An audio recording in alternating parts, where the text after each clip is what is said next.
É, Gente, desculpa pela confusão. Estamos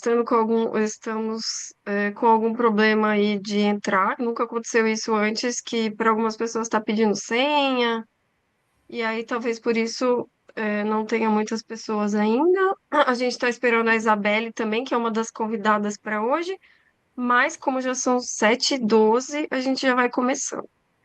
Então, pessoal, eu queria agradecer muito a presença de vocês aqui, principalmente os nossos convidados, a Maristela e o Eduardo, por enquanto. Vamos esperar ver se a Isabelle aparece. Como vocês sabem, eu costumo pedir para as pessoas se apresentarem e falarem um pouco da relação delas com a questão de SEUAS, com CEA, experimentação animal. E a gente não tem muito roteiro para esses encontros. A gente. Oi, Isabelle, boa noite. Que bom que você veio, que deu certo. Estava começando aqui já. Oi, E boa noite. você teve dificuldade para entrar? Pediu senha? Não, só pediu a senha, só pediu a senha. Não tinha dificuldade, não. É que eu peguei um trânsito para. Achei até que eu não fosse conseguir, mas eu cheguei e aí eu entrei. Só pediu a senha, você me deu ali, eu já. Você tinha acabado de mandar, eu botei e entrei, mas foi só isso. Ah, então isso tá estranho, porque geralmente não pede senha, daí pode ser que por isso não tem tanta gente. Então eu coloquei lá no curso a senha, vamos ver se o pessoal consegue encontrar, mas talvez a gente tenha um público menor. Mas de qualquer forma vai ficar gravado e o pessoal todo do curso vai ter acesso. Então eu já estava iniciando, agradecendo a presença de todos, principalmente vocês convidados, Isabelle, Maristela, Eduardo. Vocês têm uma experiência muito interessante e diferente um do outro, então acho que vai ser bem legal a nossa conversa. Eu vou deixar vocês se apresentarem, como eu sempre faço, e a ideia é ser uma conversa livre, né? Não tem um roteiro preparado. Vocês podem trazer o que vocês acharem importante, interessante, a gente vai vendo o que vai surgindo. Se o pessoal aqui trouxer questões, melhor ainda, a gente vai direcionando, mas se não, a gente mesmo vai caminhando para algum sentido. Eu fiz esse convite de vocês três porque eu conheci a Isabelle na comissão de ética do Instituto Oswaldo Cruz, da Fiocruz, e fui da CEUA, que ela também estava. Depois eu saí, mas ela continuou nessa CEUA, ela já foi coordenadora de CEUA, ela tem uma longa experiência com CEUA, e não só com CEUA, mas também com pesquisadores em geral. Embora a Isabelle seja uma pessoa que se preocupa muito com os animais e sempre traz a questão dos animais, o nicho dela não é esse nicho de todo mundo que eu tenho trazido aqui. Então a Isabelle é um pouco diferente, porque todo o pessoal que veio até agora são pessoas mais da proteção animal, assim, né? Não que a Isabelle não atue pelos animais, mas é um nicho um pouco diferente. Então eu achei que trazer esse olhar poderia contribuir bastante para a nossa conversa. Oi, Lu, que bom que você veio, Luciana, bem-vinda. Amiga, eu É, vou sair um pouquinho e vou voltar porque a minha câmera não tá funcionando. Eu não sei se ela vai funcionar porque ela tá ruim mesmo, mas vou fazer essa tentativa, tá bom? Só pra te avisar tá rapidinho. bom, tá bom. Então, se eu vou passando a palavra para vocês, então, Isabelle, se você quiser começar, e depois a Maristela, e depois o Edu, quando ele voltar. Certo, vou começar aqui. A gente tem 8, né? São 8 pessoas. Você não quer esperar um pouquinho para ver se o pessoal entra, não, né? Você que sabe. É porque como a gente está Melhor gravando, começar. Tá, então acho que como deu esse problema da senha, pode ser que não consigam entrar mesmo. Daí a gente fica esperando e pode ser que não entre. Então, tá. Então vamos lá. Meu nome é Isabelle, né? Como a Karen falou, eu sou médica veterinária, me formei na Universidade Federal Fluminense do Rio de Janeiro em 2005. E, e quando eu me formei veterinária, eu não, nem pensava em trabalhar nessa área de ciências de animais de laboratório. Eu, na verdade, Me especializei em anatomia patológica e aí fiz toda a minha pós-graduação, que é o mestrado e doutorado, voltado para diagnósticos, né, no caso de anatomia patológica, com leishmaniose em cães e gatos. E aí, no meio desse processo, na verdade, eu estou me apresentando e eu vou contando a história também por conta por como é que eu cheguei na experimentação. Nesse processo do finzinho do mestrado, início do doutorado, para eu fazer um diagnóstico para leishmaniose em cães, eu precisava de produção de um soro positivo para leishmaniose. E esse soro, ele era produzido em coelhos. E eu nunca tinha manipulado o animal de experimentação. A gente fazia diagnóstico para os cães, a gente coletava o sangue dos cães e fazia o diagnóstico dela, laboratorial, para ver se eles eram positivos ou não. E aí a gente fazia vários outros exames, tipo cultura, parasitológica, citologia, para ver qual era o melhor diagnóstico, a melhor forma de ter o diagnóstico da leishmaniose. E para a histopatologia, numa das técnicas da histopatologia que a gente começou a desenvolver foi imunistoquímica. E para essa imunistoquímica eu precisava desse soro positivo para a leishmania, porque eu sempre tinha que fazer uma reação positiva para saber que ela era meu controle positivo e para comparar as outras reações que eu tinha dos meus casos dos cães. É, E aí foi quando eu me deparei com a ciência de mais laboratório, né? Foi quando eu tive que produzir soro em coelho, aí eu tive que procurar um lugar, que era uma instalação animal que tinha esses animais, saber como manipulava. Isso foi em 2006, mais ou menos, 2007. E aí eu comecei a me informar como é que a gente fazia para trabalhar. Não existia a obrigatoriedade de um comitê de ética ainda na instituição, né? Que isso passou assim em 2008, mais a Fiocruz, né? Eu sou do Fiocruz, acho que vocês falar. Já tinha um comitê de ética de animais, apesar de não ser obrigatório você submeter o projeto, né? Quando você trabalhava com os animais. Mas aí as pessoas que eu conversei, não, como é que se mete ao comitê de ética, você trabalhar com ética, com os animais, então eu comecei a estudar um pouco de ciência de laboratório e entender como os animais eram usados para pesquisa, esse mundo da ciência e experimentação animal. Eu comecei a ter uma noção bem pequena do que era. E aí a gente desenvolveu o projeto, foi aprovado pela CEU, e aí eu comecei a fazer a produção do soro nos coelhos, a gente estudou como fazia a produção, a gente fez, desenvolveu e a gente conseguiu esse soro para fazer as reações que eu acabei usando no final do mestrado e início do doutorado. E aí, durante o doutorado também, eu parei, aí não mexi mais com a experimentação. Aí, no doutorado, como eu fazia diagnóstico patológico, o laboratório particular para qual eu trabalhava, ele recebeu uma proposta de uma pesquisadora que, por acaso, era da Fiocruz também, para fazer um projeto de análise histopatológica de um estudo pré-clínico para a produção de uma vacina em coelhos. Aí coletava várias amostras do coelho e mandavam para hemograma, né? Fazia hemograma, bioquímica, exame de sangue e fazia também a histopatologia. E eu era responsável pela histopatologia nesse laboratório. E por acaso eu também era da Fiocruz. E aí eu precisava de uma pessoa para fazer a necrópsia dos animais e a análise histopatológica. E essa pessoa fui eu. Aí eu fui para lá novamente numa instalação animal. Só que dessa vez eu ia trabalhar com animal só né, morto, depois da morte, que no caso seria a necrópsia. E claro que tinha um projeto seu todo envolvido, que era a responsabilidade da pesquisadora, eu era da equipe, e eu cheguei no primeiro dia para começar a fazer essas necrópsias, né? Estava marcado lá o dia da eutanásia do animal, eu prescrevi da eutanásia, só que quando eu entrei na instalação animal, eles estavam coletando sangue ainda dos coelhos, e, gente, isso foi o quê? Em 2011, 2012, não, 2011 não, 2010, por aí. E aí, 2009, 2010. E aí, eles estavam coletando sangue dos coelhos, tudo bem, eu estava aguardando, porque eu ia pegar o coelho morto, né, depois da eutanásia. E aí, eu estava aguardando o procedimento que eles estavam coletando as amostras e até para eles me entregarem o animal. Tudo bem, eu fiquei. Aí, e era uma outra sala que eu faria a necrópsia. Eles estavam coletando as amostras biológicas numa sala e eu faria a necrópsia numa outra sala. Aí, eu estava nessa outra sala e vem uma pessoa que era o técnico na época que estava fazendo os procedimentos, me trouxe o coelho e colocou na mesa, né, onde eu ia fazer a necrópsia, e saiu. Falei assim, olha só, ele já foi submetido à eutanásia, ele está morto, você pode fazer o seu procedimento de necrópsia. Tudo bem. Aí ele saiu, eu fui, arrumei umas coisas.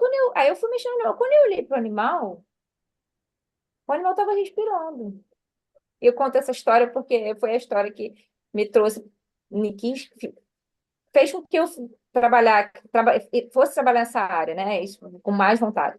E o animal estava respirando. Eu falei, acho que esse cuidado estava bem lento, porque ele estava anestesiado, ele estava com uma dose de anestésico bem alta, estava respirando lento, mas ele estava respirando. Aí eu fui sentir o coração do animal estava batendo, assim, não está morto.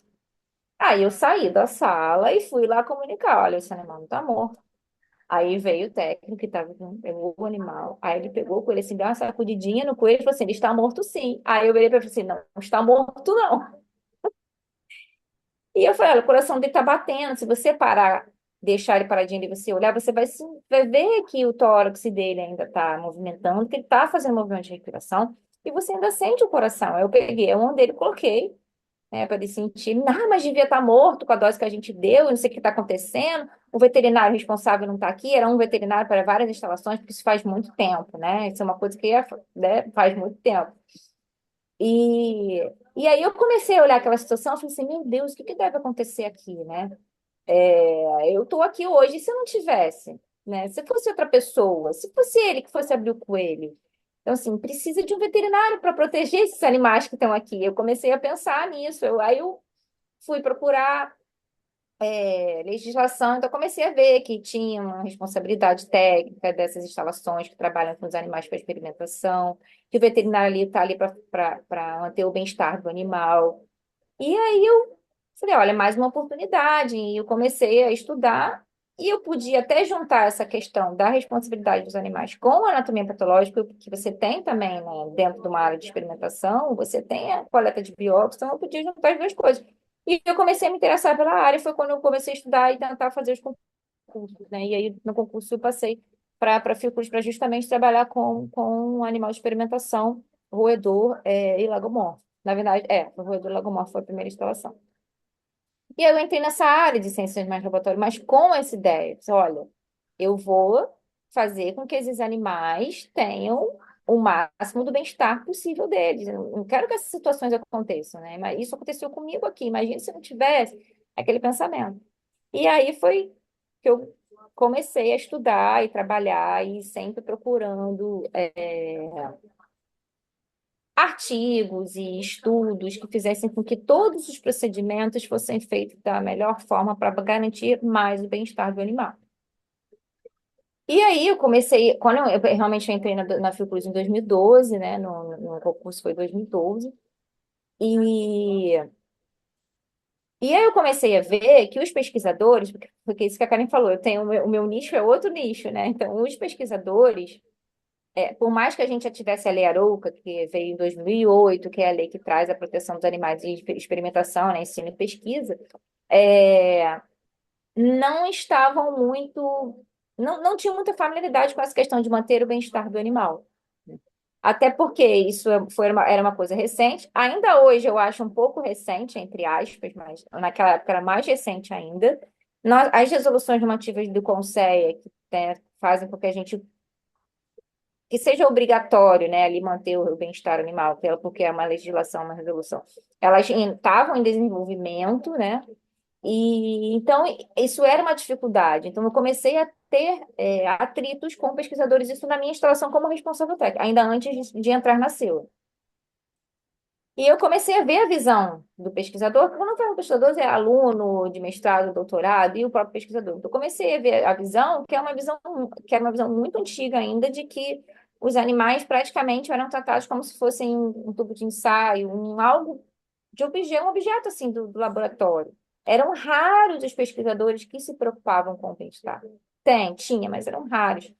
E aí eu comecei, de uma certa forma, de uma forma amigável, tentar, né? Isso eu faço até hoje conscientizar, explicar que existe uma legislação, bem-estar, que quando você mantém o bem-estar do animal ali na experimentação, você também mantém os resultados científicos. Se você tem um animal estressado, né, com medo, estresse, você altera esses resultados que não passam a não ser fidedignos. Então, com esse discurso, eu comecei a conscientizar alguns pesquisadores, né? E a SEUA começou a ser obrigatória, e aí eles não entendiam muita coisa da SEUA e começavam a pedir ajuda para o responsável técnico. Então, eu comecei a ter essa integração com eles justamente para defender aquela minha ideia, que foi a ideia que eu tive lá no dia do coelho, né? Quando eu estava ainda fazendo doutorado.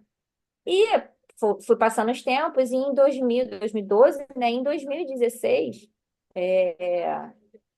eu fui convidada, mas na verdade foi convidada mais ou menos. Eu trabalho, a gente tem um centro de experimentação animal dentro do instituto que eu trabalho da Fiocruz. E esse centro de experimentação animal, ele tem 6 instalações animais. Eu era responsável técnica de uma. Todas as outras instalações tinham um veterinário responsáveis técnicos e a gente tinha um coordenador, né? Aí esse coordenador via, né, que eu tentava sempre manter o bem-estar do animal, corria atrás de enriquecimento ambiental. E ele falou: "Olha, Isabelle, eu vou sugerir seu nome no Comitê de Ética e Uso de Animais. O que que você acha?" Eu falei: "Ah, eu acho ótimo. Eu acho que eu posso agregar bastante." Fiquei assim: "Ah, como é que seria, que como eles vão me tratar no Comitê de Ética?" Mas eu, né, tentativa, o não a gente já tem, mas a tentativa, aí eu tentei. Aí eu falei: "Não, acho ótimo." Aí ele conversou com o Comitê de Ética. E aí ele falou para mim: "Olha, eles vão entrar em contato com você." Eu falei: "Tudo bem." Aí me mandaram um e-mail. Aí eu abri o e-mail. Eu não sei nem se a Karen, acho que nem a Karen sabe disso. Não, né? E esse e-mail tinha assim: nós somos um comitê de pesquisadores corporativos, então precisamos de uma pessoa amigável, né? Tipo, meio que para travar algumas coisas que eu pudesse falar, né, em questão dos animais, e assim, é, meio que me controlando, né? As coisas que eu tentaria fazer em relação ao bem-estar, o e-mail. Foi esse meu primeiro contato, foi esse e-mail. Então eu falei assim: "Meu Deus, olha esse e-mail." Mas não me negaram, né? Eles não me negaram, falaram que aceitariam, e aí eu mesmo com esse e-mail, aceitei. Vou ver como é que, né? E aí, quando eu cheguei na SEUA, nós tínhamos um médico veterinário, na verdade, que estava saindo. Eu acho que talvez por isso eles me aceitaram, né? E aí ia ficar sem nenhum médico veterinário. E a gente tem que ter pelo menos um médico veterinário no comitê de ética, na formação que a legislação do Conselho traz para a gente. E, aí eu cheguei, ele estava saindo, e o restante eram pesquisadores, acho que eram uns 10 ou 12, né? Eu era uma e 11 ou 10 pesquisadores que tinham no comitê de ética. E a gente ainda não tinha a pessoa que era a pessoa da Sociedade Protetora dos Animais. Ainda não tinham conseguido, porque o Comitê de Ética ele era recente, e aí teve um pouco de dificuldade, porque é difícil conseguir, né? Não é tão simples conseguir a pessoa da Sociedade Protetora dos Animais oficial para poder fazer parte da SEUA, né? E não tinha ainda a pessoa. E aí eu entrei e aí parti para a primeira reunião. A primeira reunião eu fui sempre meio quieta, né? Fiquei meio quieta, não falei muita coisa, mas aí depois, para entender mais ou menos o que eles avaliavam, o que eles olhavam nos projetos. E aí, a partir da segunda reunião, já comecei a manifestar. E, e, e o que eu falava não era muito aceito. Na verdade, não era aceito. E aí eu comecei a me sentir mal, porque eu sabia que o que eu falava era a partir da legislação que a gente tinha do Conselho, e eles não queriam fazer essas coisas, porque não achavam que era importante. O pesquisador tem a ideia do pesquisador, né, que é completamente diferente do olhar do veterinário responsável que quer ali manter o bem-estar. E, e aí o que eu comecei a falar? Eu falei: "Gente, mas existe, isso foi muito importante, existe uma legislação, existe uma regra a cumprir."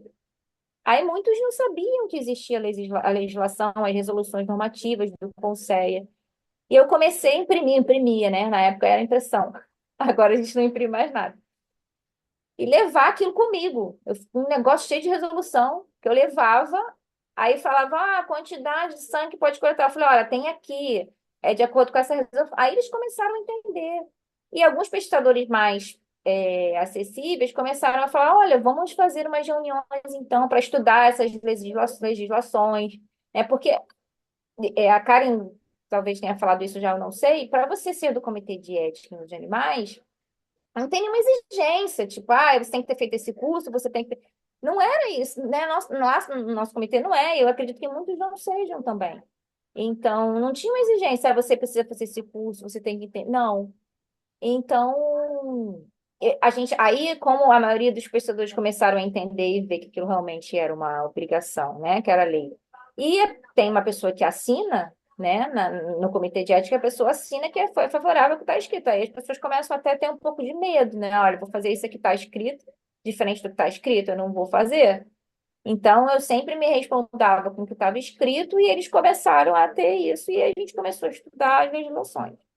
Botava lá, eram 15, 20 minutos em cada reunião tinha uma discussão, né? Aí mandava a legislação por e-mail, era assim. Então, eles começaram a ter um melhor contato, assim, na questão do bem-estar, a entender melhor. Mas foi um momento constrangedor para mim, né? Quando eu começava a falar, as pessoas não que aceitavam, eu falei, meu Deus, o que eu tenho que fazer? Aí eu falei, eu vou ter que andar com a resolução embaixo do braço, era o meu dilema, e eu comecei a levar por conta disso. Aí o pesquisador é assim, né? O pesquisador é assim. Ah, tá escrito aonde? Tá escrito aqui. Tem que estar escrito. Porque eles vão questionar, a Karen sabe, eles vão questionar muito. Ah, mas por quê? Onde está? O que está falando? Qual é a legislação? Então, eu comecei a estudar mais, né, para poder sempre ter as respostas que eles queriam. É isso, tá aqui, tá ali, é o Conceia, é a Lei Arouca. Então, eu comecei a trazer essa cultura e aprendi muito, comecei a aprender muito. E só que tinham coisas que eram mais fáceis, né? Tipo, quantidade de sangue coletado, a via de inoculação, isso eram coisas mais fáceis. Agora, foram duas coisas que foram bem marcantes para mim, que eu tive dificuldade, mas a gente conseguiu. Uma eu estou ainda ajeitando, mas uma já está bem estabelecido. Foi quando eu comecei a falar do ponto final humanitário, né? Eles não tinham noção do que era o ponto final humanitário. Você não pode deixar um animal morrer na instalação animal. Hoje isso não existe mais. Você precisa fazer eutanásia no momento que ele está ali, antes de chegar ao estado de moribundo para chegar à morte. Então, você precisa fazer eutanásia, né, que é no máximo, respeitando o máximo do bem-estar do animal. Você não pode deixar ele morrer, né? E isso, para eles entenderem, era muito complicado, porque eles tinham uma visão antes, né? Não tinham, né, nem legislação de endpoint. E internalizar isso foi difícil. Porque, não, você vai interromper antes de chegar, porque muitos experimentos deixavam o animal, eram experimentos de mortalidade, então deixavam o animal até a morte. Ah, você vai alterar os resultados porque você vai fazer antes. Então, foi muito convencimento, muito estudo de legislação, para a gente poder cobrar realmente como deve ser o ponto final humanitário nos animais, que hoje acontece, graças a Deus. Então, assim, eu tive que ter muito, e começando aos poucos, assim, vai, até, vou falar para vocês, basicamente uns dois anos para conseguir exatamente como deve ser cobrado. Então, isso foi um avanço muito grande, né, para a questão do bem-estar e para a questão da nossa saúde. E o outro ponto que eu acho legal e relevante aqui também é a analgesia. A analgesia também é algo muito que é, né, o controle da dor. Ainda hoje, o endpoint é mais fácil. Agora, a analgesia, ainda hoje, a gente tem muita resistência. Ah, o analgésico vai interferir no meu experimento, não dá, a gente não pode fazer, eu sempre fiz sem, agora eu vou colocar, vai mudar, não vai ter os sintomas. Então, hoje a gente já tem muito avanço em relação à analgesia, a gente mantém aí a analgesia nos animais, mas também foi difícil de levar as legislações, mostrar. O que eu tenho mais dificuldade hoje é a questão das dosagens, né, dos analgésicos certinhos, assim, em alguns casos. Ah, não, mas essa dose está muito... Porque é até difícil a literatura, né? Às vezes a literatura até dificulta a gente, porque alguns usam uma dose, outros usam outra dose, e aí a gente não tem tanto respaldo para usar 100% a dose certinha que a gente acha eficiente, mas o que eu uso para melhorar isso também é fazer estudo junto com os pesquisadores, isso a gente tem desenvolvido muito uns estudos pilotos para mostrar que aquela dose que é eficiente não vai alterar o resultado deles. E vai até melhorar, muitas vezes, né? Então, são duas evoluções, assim, uma já está 100%, a outra já está ali 70, 80%, que é a analgesia, mas são duas coisas muito importantes que eu acho que a gente conseguiu como seu, né?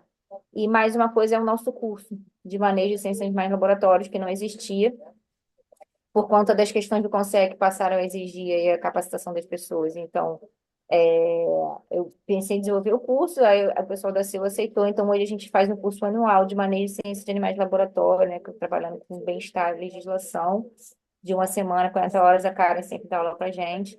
Então, isso foi um avanço muito grande, né? E quem me ajudava muito nas reuniões era a Karen, que era nosso membro da Sociedade Protetora dos Animais. Então, ela sempre trazia umas questões que também traziam umas interrogações para os pesquisadores, né?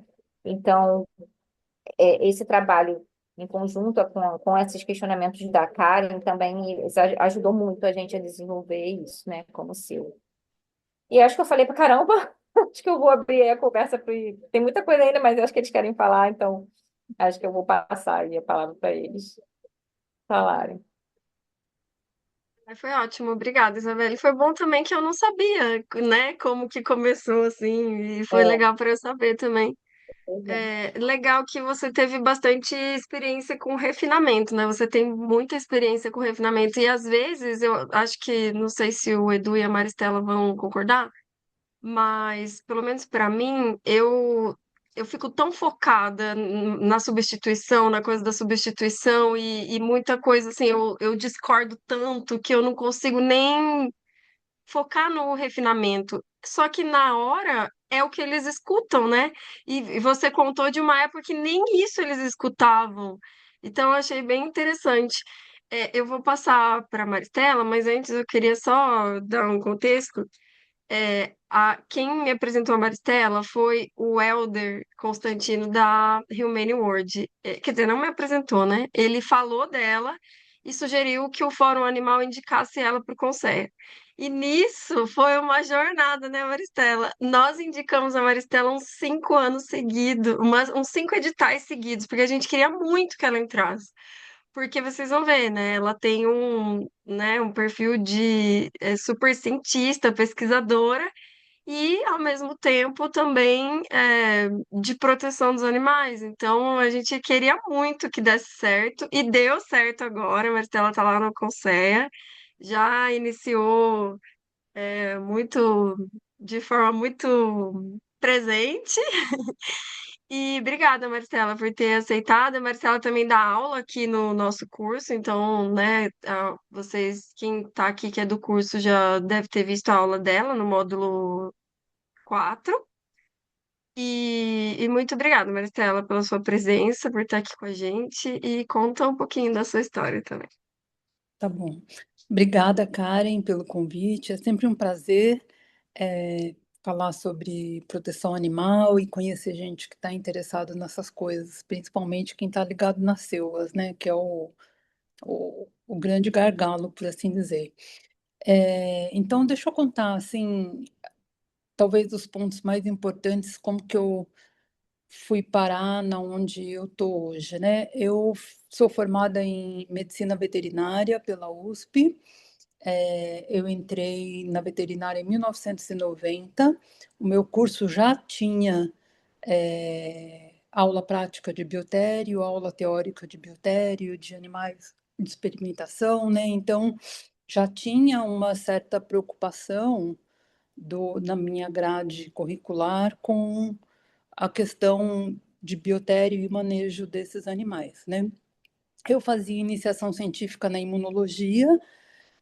Quem aqui convive com imunologista sabe que camundongo é o reagente mais importante dos imunologistas, né? E eles tratam o animal, o camundongo, de fato, como um reagente, né? Não como um animal.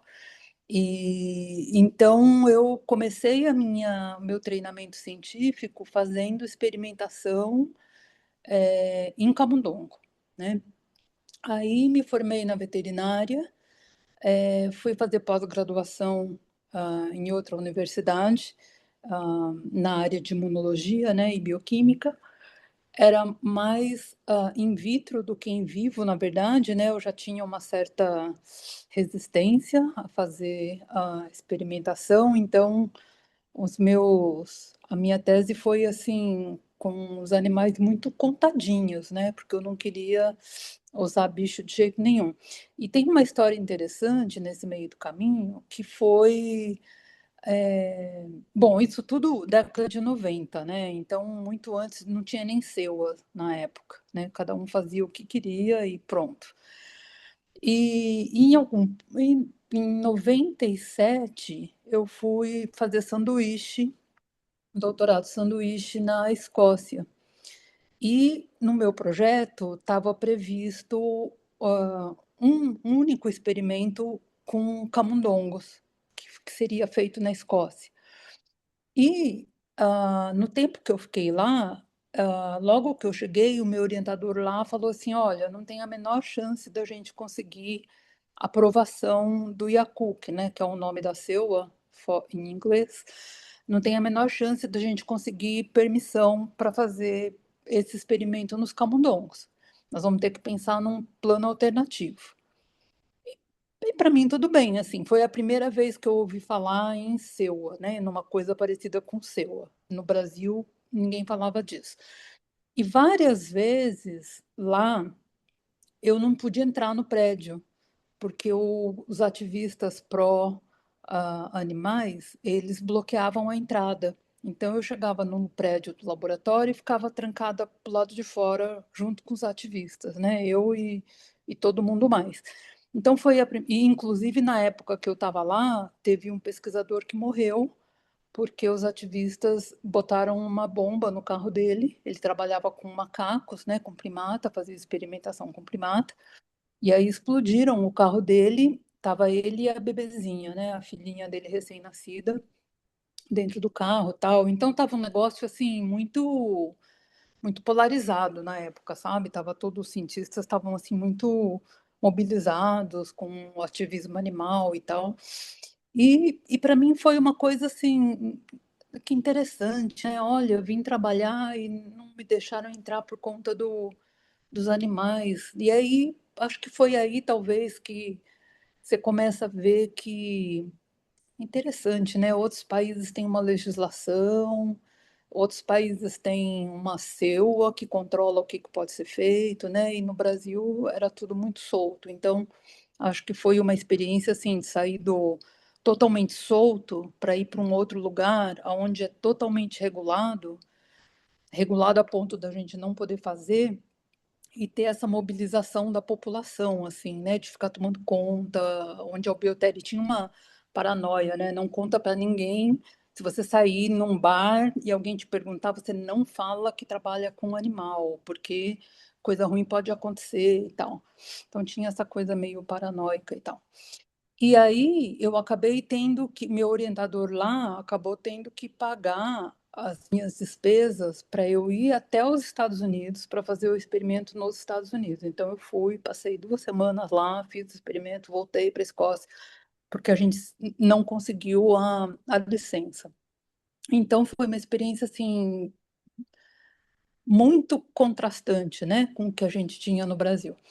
Aí, depois disso, eu fui, né, terminei o doutorado, fui fazer meu pós-doutorado na Yale, na escola, na faculdade de medicina. E lá eu trabalhei num laboratório cuja especialidade era animal transgênico, né? A gente fazia os próprios transgênicos e tal. E cada pós-doc, aliás, não só os pós-docs, mas os alunos de doutorado também, cada um era responsável por sua própria colônia. E isso foi uma experiência muito interessante, porque eu tinha que colocar para cruzar, cuidar dos filhotes, desmamar os filhotes, sexar os filhotes. Eu fazia tudo do começo ao fim. Então, eu via o animal nascer, cuidava dele, desmamava e depois fazia o experimento. E todo mundo do laboratório tinha que fazer a mesma coisa, ao contrário do lugar onde eu já tinha trabalhado, onde o camundongo magicamente aparece na sala, né, onde você faz a experimentação. Então você não tem ideia do trabalho que tem por trás daquilo, né, o trabalho braçal mesmo, de você manter esses animais. E além do trabalho, tem essa coisa do você acompanhar o animal ao longo do tempo, eu comecei a sentir que o peso da experimentação era maior ainda, porque eu tinha acompanhado aquele, aquele bichinho desde chicletinho, né? Desde recém-nascido até adulto. E, então, assim, o camundongo conhece você e fala oi quando você chega na caixa, e aí você vai lá e faz o experimento. Então, isso daí também foi uma experiência muito interessante, porque lá na Yale foi a primeira vez que eu fiz um curso de treinamento de manipulação de animais, porque até então eu já tinha 7 anos de experiência e nunca tinha passado por um curso de treinamento, além da veterinária, né? Das disciplinas da veterinária. Então, assim, eu era, na verdade, a exceção, né? Entre os alunos de pós-graduação, eu tinha tido treinamento por conta da veterinária, mas quem não era veterinário nunca tinha tido treinamento, né? Então, essa foi a minha geração. E lá na Yale, o Yakuk e a CEUA e a comissão ah, de biotério, eles eram muito rígidos com duas coisas que para mim era completamente nova. Uma era enriquecimento ambiental, que estava já muito bem estabelecido lá, e cada animal tinha um número, os animais eram acompanhados por número, individualmente, e se o veterinário passava, né, uma equipe de veterinários passava nas salas 2 vezes por dia, e você era notificado por um pager se você tivesse animal sem enriquecimento ambiental dentro da gaiola. E aí, a partir da hora que o seu pager bipa, você tinha 24 horas para chegar no biotério e botar o enriquecimento. Se você não colocasse em 24 horas, você perdia a sua licença.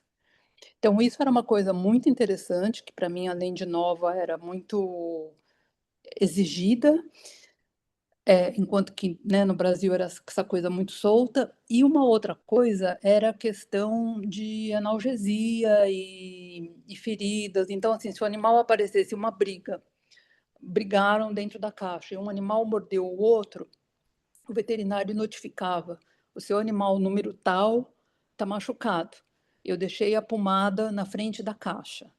E aí, você chegava no biotério, já estava lá a pomada com analgésico e antibiótico para você pôr nesse animal. E o veterinário ia lá conferir se você estava pondo. Se você não tivesse evidências de que você estava usando o medicamento que o veterinário mandou usar, você perdia sua licença. Então, isso, para mim, foi de novo um terceiro um terceiro tudo ou nada, né?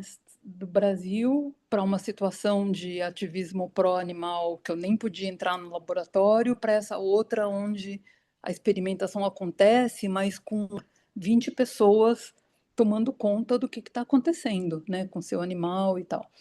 E em algum ponto ali também teve uma experiência interessante que foi um dos projetos que meu chefe inventou, envolvia sofrimento severo.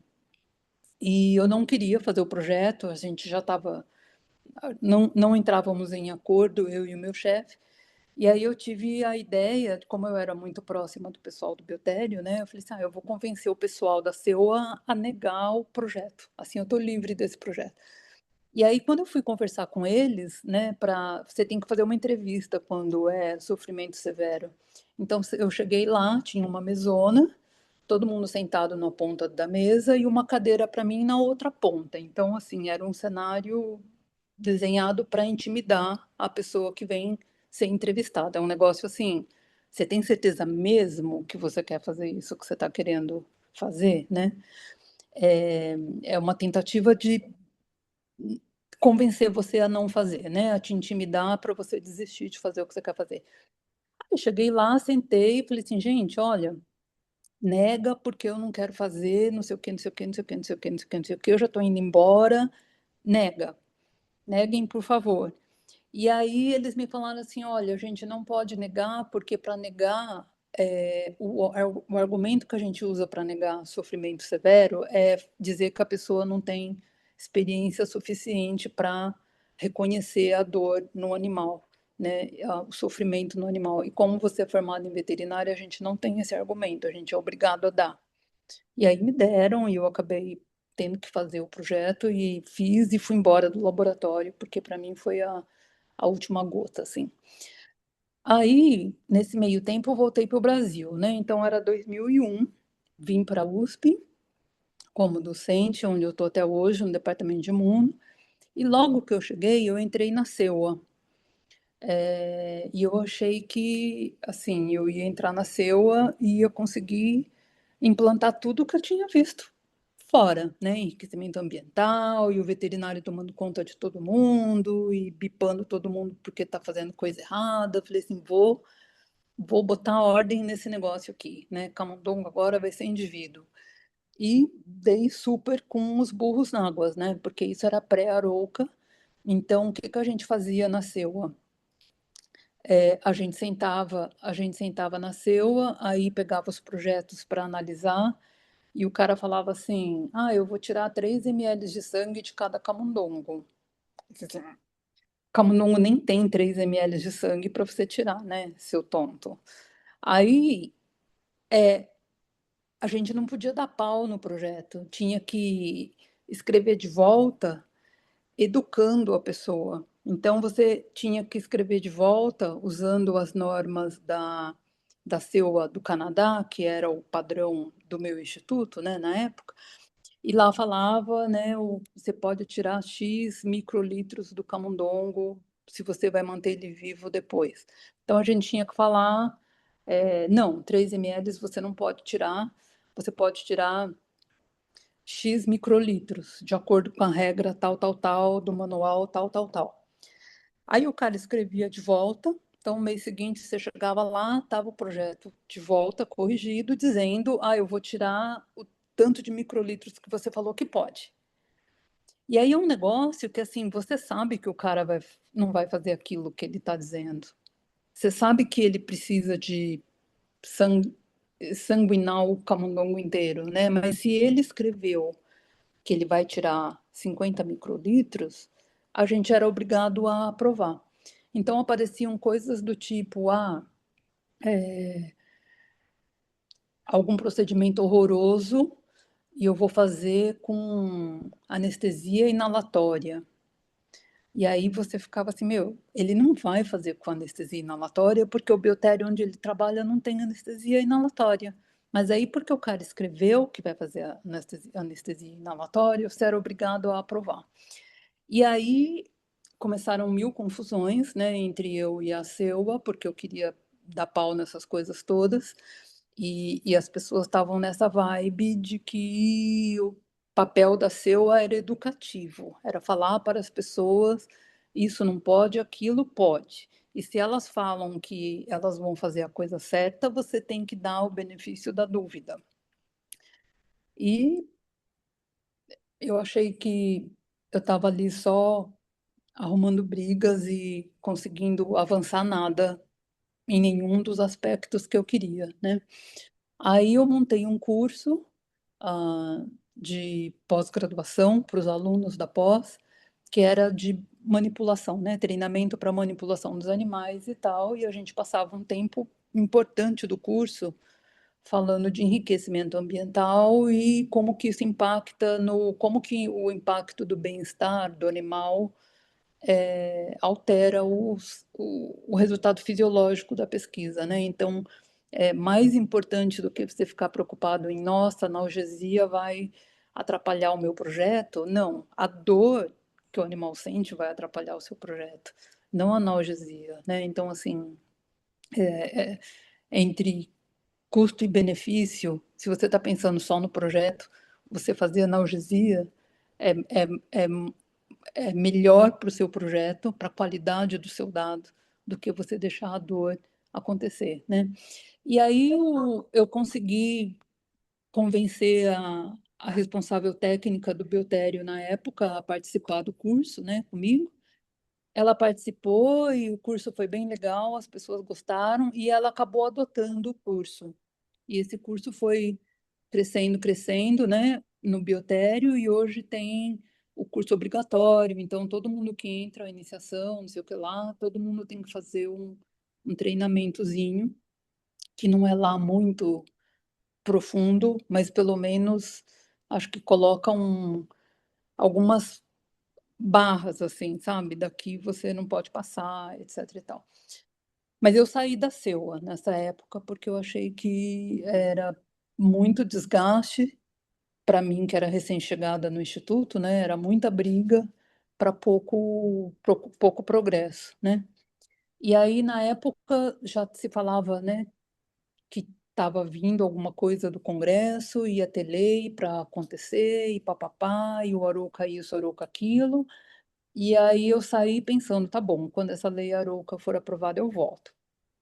Aí passaram-se uns anos, a lei Arouca foi aprovada, eu voltei para a CEUA, mas meus problemas continuaram, na verdade, porque o que acontece agora é, tá, as pessoas meio que aprenderam o que elas têm que escrever para o projeto ser aprovado, e não necessariamente elas vão fazer o que elas escreveram, porque não tem fiscalização, né? Não tem aquele veterinário bipando elas e falando, o seu camundongo número 1540, se ele não tiver com pomada amanhã, você perde sua licença para o cara ir lá colocar a pomada, né? Não tem esse monte de gente tomando conta de você como tinha nos Estados Unidos, né? Então, algumas coisas que eu ouvi na minha passada pela CEUA número 2, né?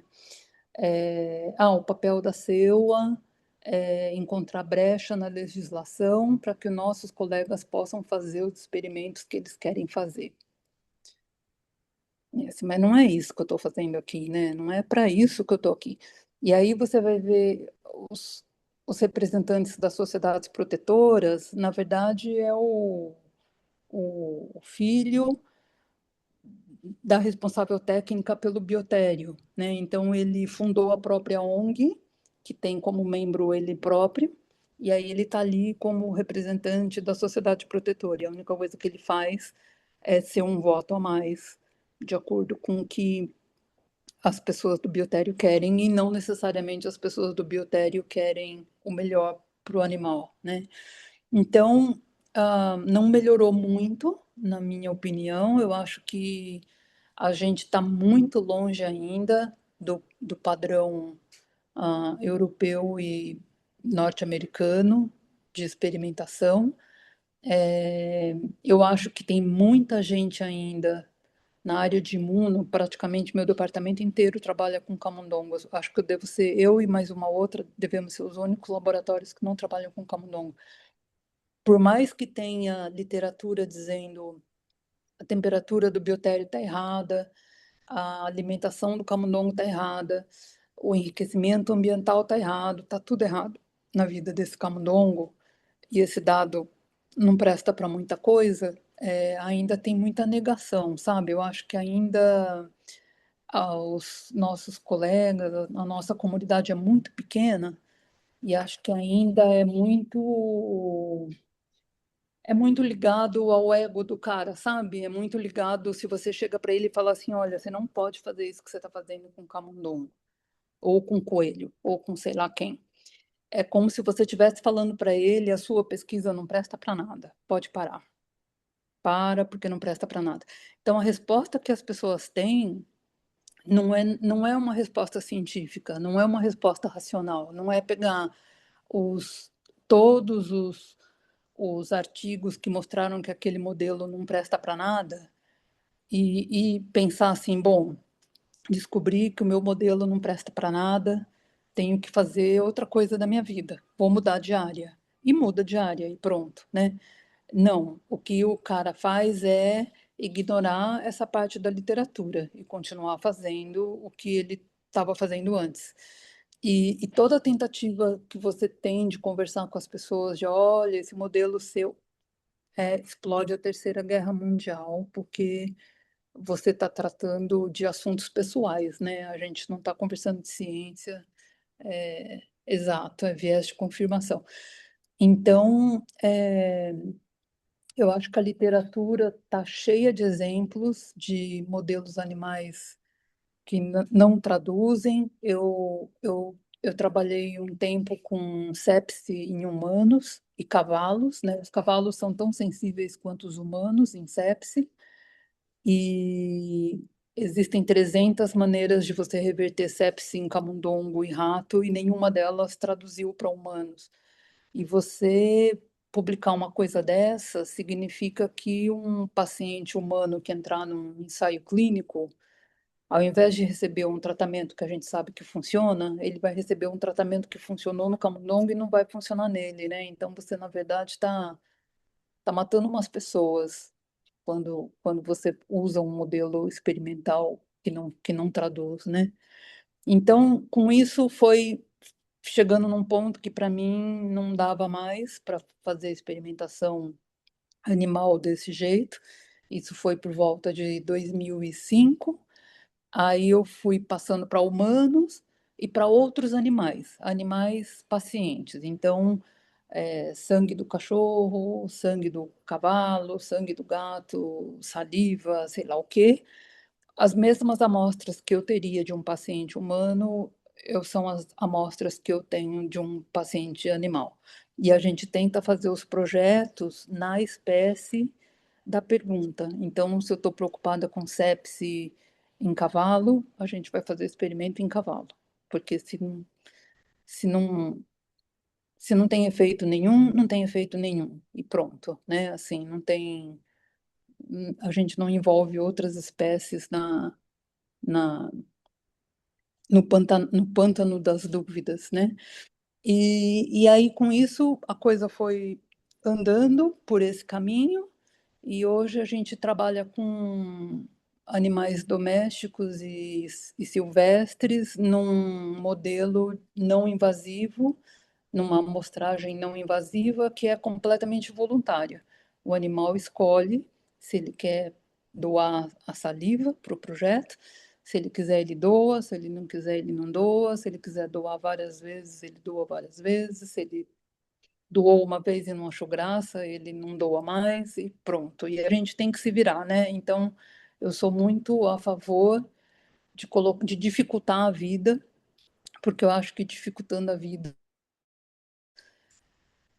vão, faz um esforço, e a criatividade humana tem que ser capaz de resolver os problemas, né? É para isso que a gente faz pesquisa. Então, eu eu tô lá no Conceito agora com a Karen e a Vanessa e a Bianca, e não sei quanto tempo eu vou aguentar ficar lá, não sei quanto tempo vão me deixar ficar lá, porque eu sou meio briguentinha, mas espero que no tempo que eu estiver lá, pelo menos cause um pouco de confusão mental em algumas pessoas. Pelo menos para mudar um pouco o número de votos de um lado para o outro, né, Karen? Então, acho que é isso, assim. Acho que a minha experiência com SEUA é mais experiência de brigar com as SEUAs do que, do que de trabalhar nas SEUAs, por assim dizer. Muito bom, Maristela. Obrigada. Eu não vou comentar nada, eu vou passar direto para o Edu, para a gente ter a fala dele também e aí a gente poder falar um pouquinho. Mas só uma coisinha. Eu conheci o Edu durante o mestrado dele, né? Agora ele está no doutorado, e a gente conversava muito sobre ética. E o Edu gosta muito, e eu gosto muito de conversar sobre ética com ele. Aí eu fiquei encorajando ele a fazer parte de uma célula. Aí eu falava, você tem que fazer parte da célula, você tem que fazer parte da célula. Aí agora pode continuar, amigo. Oi, gente, boa noite. Bom, agradecer o convite da Karen, a gente chama de amigo, né, da minha amiga aí. É um prazer ouvir a história de vocês, conhecê-las também. Vou contar um pouquinho da minha, talvez mais curta. Eu sou muito entusiasta né, da ética animal, adoro estudar a ética animal, a gente discute bastante, mas minha pesquisa de doutorado e de mestrado não é exatamente com animais aí usados em laboratório. Eu trabalho com a relação entre humanos e animais de vida livre nas cidades, né? Isso tem a ver também com a minha história, nasceu, enfim, aonde eu trabalhei. Então, eu sou funcionário do Biotério Central da Universidade Federal de Santa Catarina. Esse ano estou fazendo 15 anos. Logo que eu saí do ensino médio, eu tive aí a sorte de prestar o concurso, acabei passando e eu fui lotado para trabalhar no Biotério Central da Universidade Federal de Santa Catarina. Então, eu sou biólogo de formação, então eu levei, né, o serviço junto com o meu curso ao mesmo tempo, durante acho que 6 ou 7 anos. Para quem não conhece, a UFSC ela tem um setor separado de criação de animais, né? A gente chama de biotério de criação, biotério central, né? E tanto em questões físicas, tanto em questões culturais da instituição, acaba sendo muito desconectado da onde ocorrem as pesquisas, dos próprios pesquisadores. É um setor bastante, assim, isolado da universidade, né? Fisicamente sempre foi isolado, Maristela comentou um pouquinho sobre isso, né? Que é meio escondido, né? O nosso setor era assim, depois a universidade foi crescendo, hoje tem bastante coisas em volta, mas culturalmente é um setor bastante separado, assim, da universidade, tem pouco intercâmbio entre pesquisadores, entre nós funcionários, né? Então, quando eu entrei, né, passei pelos animais que eram criados lá, né, passei algum tempo com os roedores, mas fui me instalar de fato, acho que no segundo ano, com pombos. Né, havia um professor né, que utilizava esse modelo animal, toda uma estrutura montada para ele. Era um setor que era um pouco ali mal visto dentro do nosso biotério. O estigma que os pombos sofrem já começava ali, né, de ser um ambiente mais sujo e mais poeirento, então poucas pessoas queriam trabalhar ali e eu acabei, eu fui designado a trabalhar nesse setor, na verdade, e ali eu conheci um animal assim interessantíssimo, né? Um animal que me encanta, assim, um animal que a gente criou uma relação muito bacana, assim. Eu passava horas observando aqueles animais ali, o jeito deles se relacionarem entre eles, como eles formam os casais e como eles, enfim, fizemos diversas melhorias naqueles sistemas de criação. Na época eles eram criados em gaiolas, né? Para cada casal na sua gaiolinha, e a gente tinha um viveiro maior de crescimento, que a gente chamava, né? E, por essas observações, então, a gente começou a criar todos eles soltos, né? Num viveiro bem maior e tal.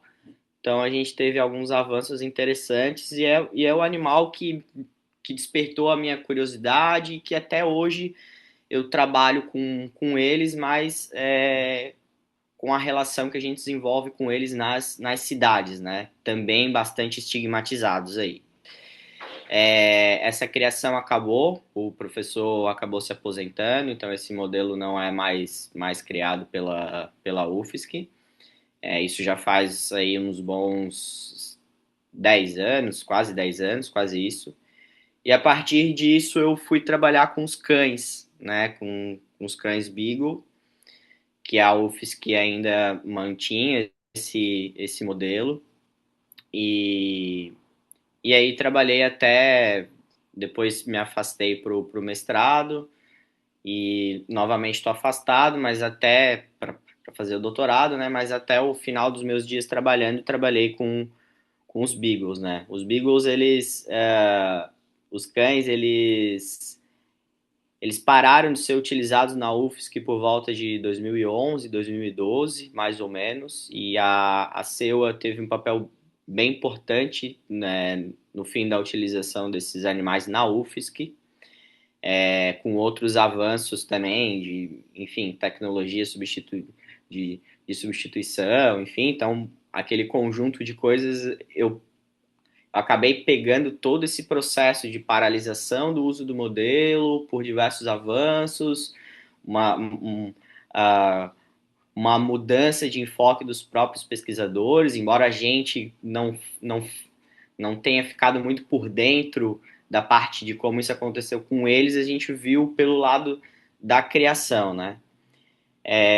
Embora eles tenham sido parado de ser utilizados, eles foram mantidos por uma decisão ali da instituição, né? Então acabaram sendo animais que a gente conviveu até o fim da vida.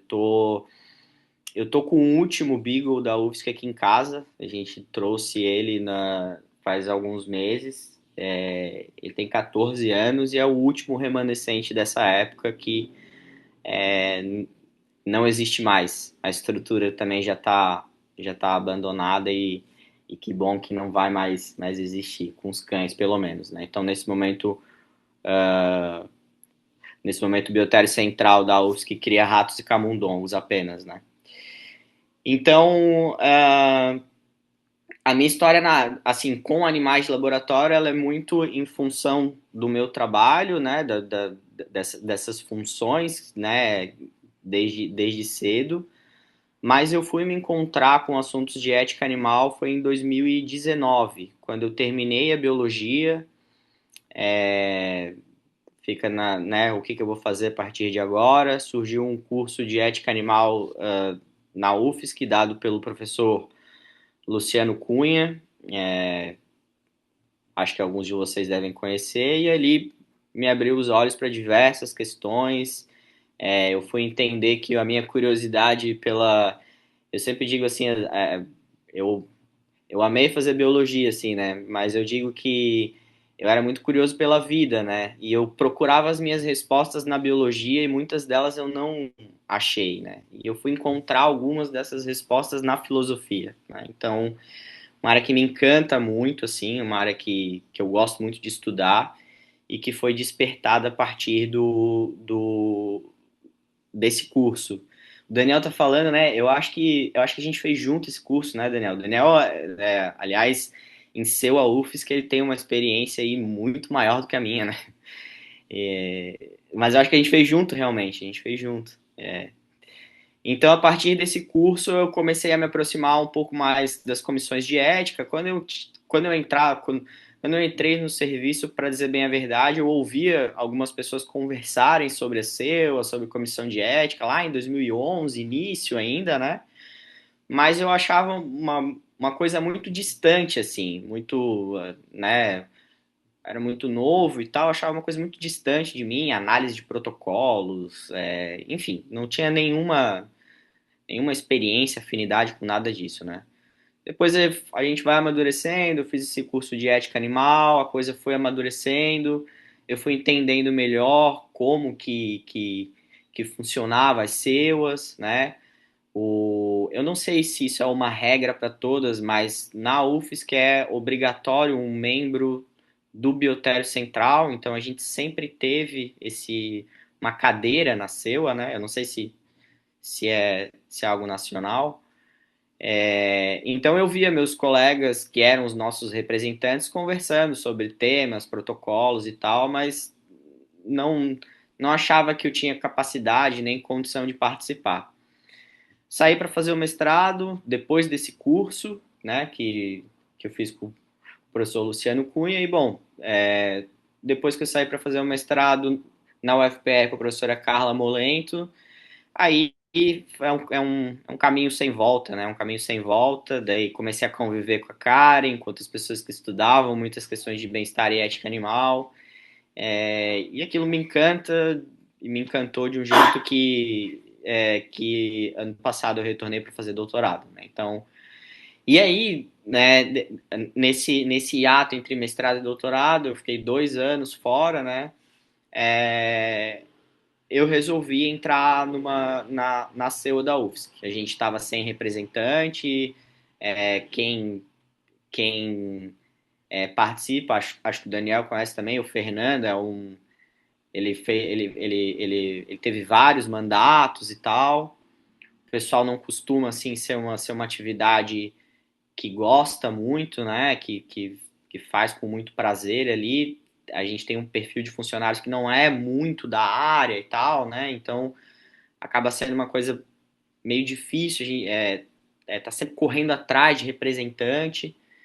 E eu me senti preparado naquele momento e aí assumi, né? Muito me senti preparado porque eu fui aluno desse curso também, né? Então acho que em 2023 eu fui aluno desse curso, aprendi muito também, e aí assim, bom, vamos viver essa experiência, vamos encarar, vamos ver o que que dá. Então eu participei da CEUA da UFSC entre 2023 e 2025, foram 2 anos, né?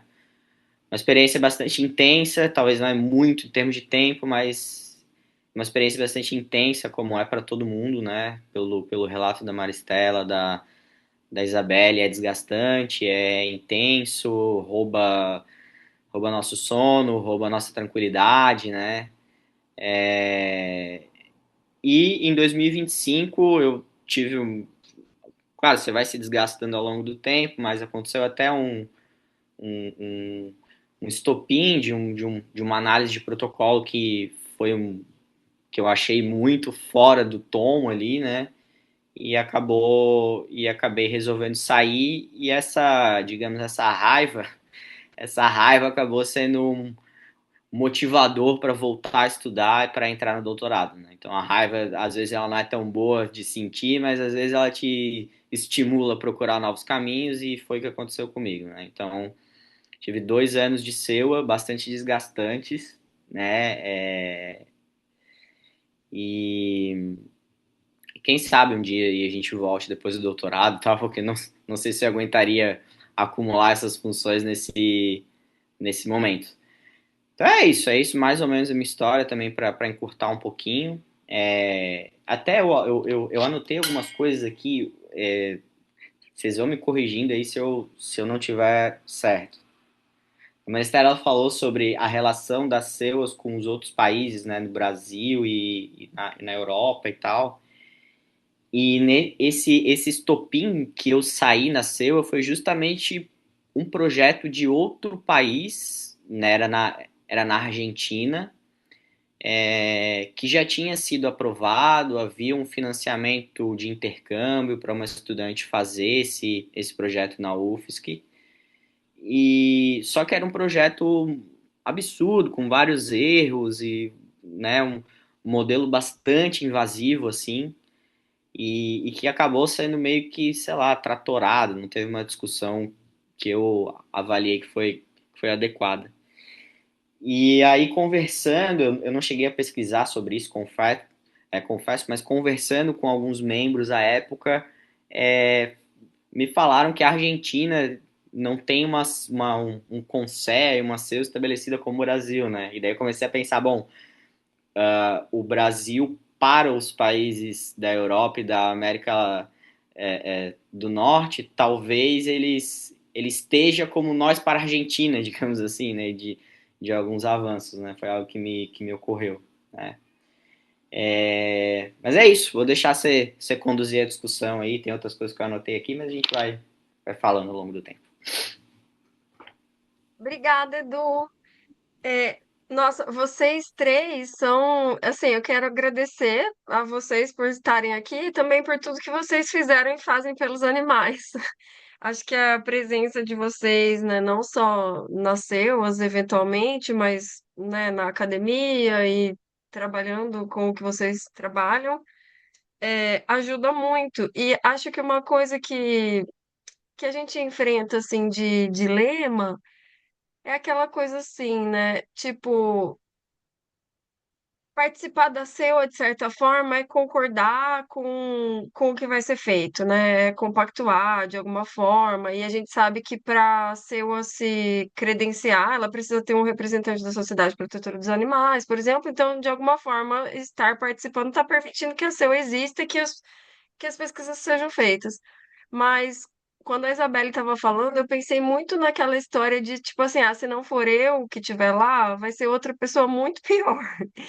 Então, acho que isso é uma coisa que pesa, assim, para mim, pelo menos. Eu queria saber para vocês também, se surge isso, assim, essa coisa, tipo assim, putz, eu não queria mais participar e tal, mas aí vem aquela coisa, se não for eu, vai ser uma pessoa pior.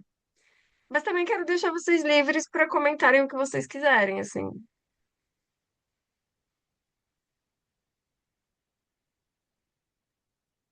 Eu penso nisso todos os dias.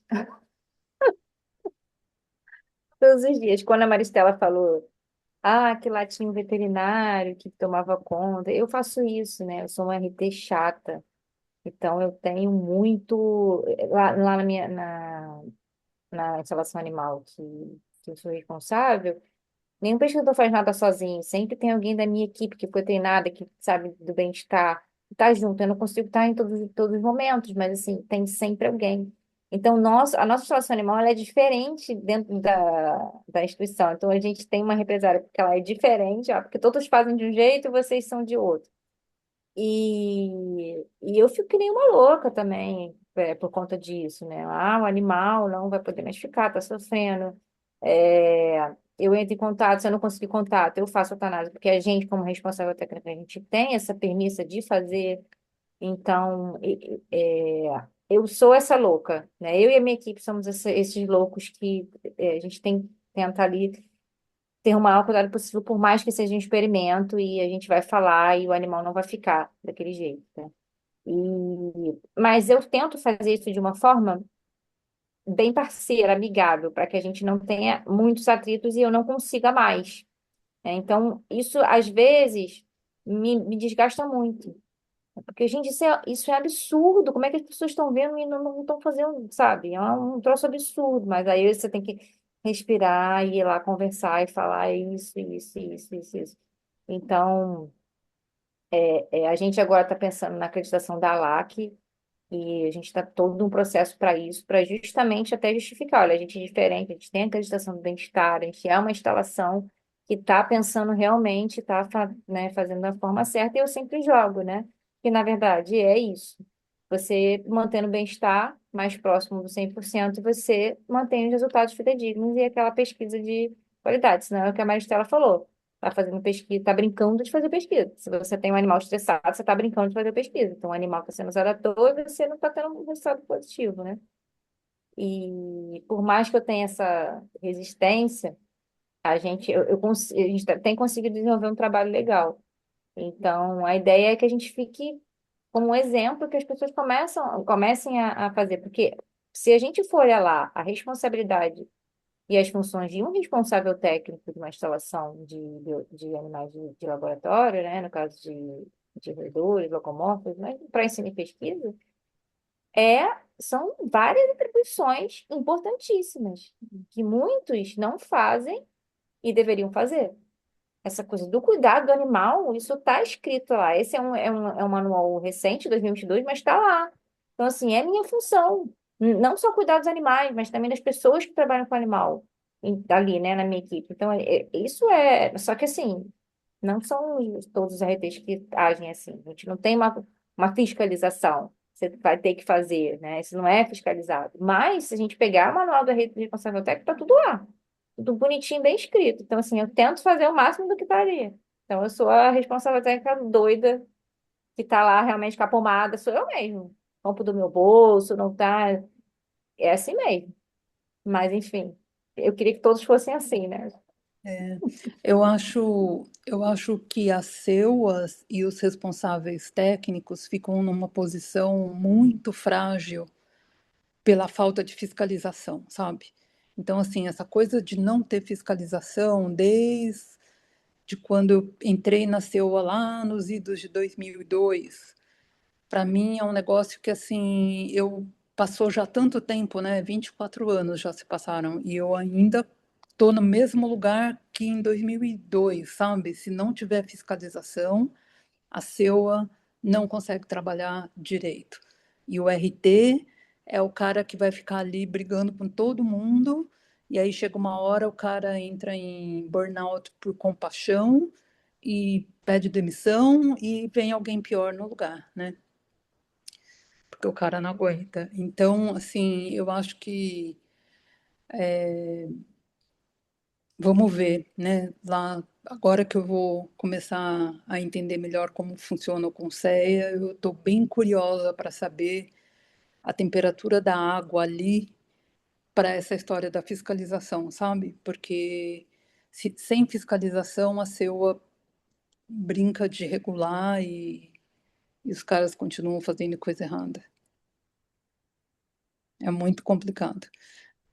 Assim, na É, Yale, desculpa, pode falar. não, não, pode continuar, por favor. Não, eu ia dizer que na Yale eu gostava muito do trabalho do pessoal do biotério. Então, assim, para mim, essa coisa deles ficarem bipando era um negócio assim, meu, esses caras são super-heróis de ficar bipando todo mundo, né? E aí, de vez em quando, subia alguém do biotério, porque o biotério ficava no subsolo.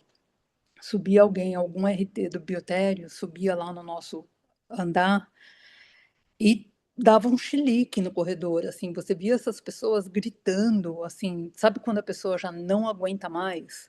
O cara ir lá fazer coisa errada, largar, desmamar o filhote e não botar a ração de desmame, e largar os filhotes lá, os recém-nascidos, sem água, sem comida, sem nada, e levou a mãe embora para fazer experimento, sabe?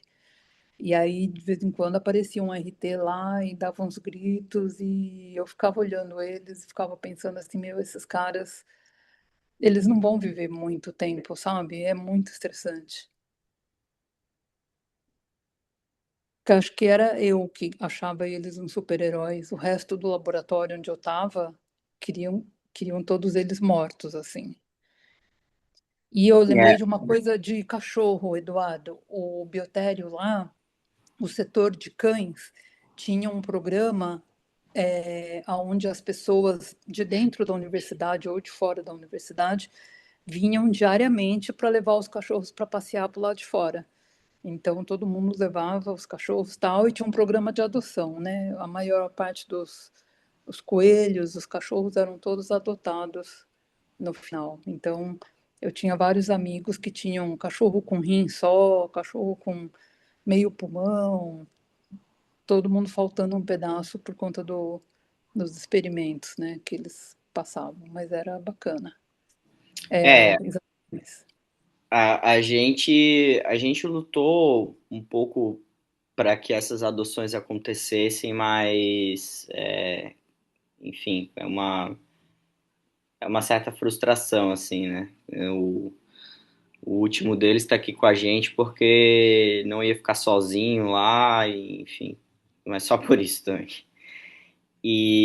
Mas assim, por outro lado, eu estava até conversando com algumas pessoas que dividiram a cela comigo no tempo que eu tive, e foi muito bom conviver com eles, assim, durante todo esse período, porque eles acabaram que eles, ele, eles meio que transgrediram a categoria de animais de laboratório e passaram a ser meio que, não pets, mas, enfim, eles acabaram tendo uma função diferente ali, eles foram valorizados de uma forma diferente, assim. Então a gente também brincava, passeava, soltava, enfim, elas têm histórias divertidas que a gente viveu junto, tanto, né, entre nós funcionários, mas principalmente junto com eles ali, né? Então foi bem interessante. E o que vocês falaram dos RTs, né? É, a CEUA da UFSC, assim, no tempo que eu estive, eu percebi coisas parecidas, assim. Eu- o núcleo de discussão assim, de proteção animal, de refinamento, enfim, de sugestões caía muito no colo das RTs que participavam da CEUA, né? Cada RT de um setor e tal, né? Mas eram assim as pessoas que eu acho que tinham mais voz ali e que eram no fim mais respeitadas, mesmo que não como deveriam, talvez, né?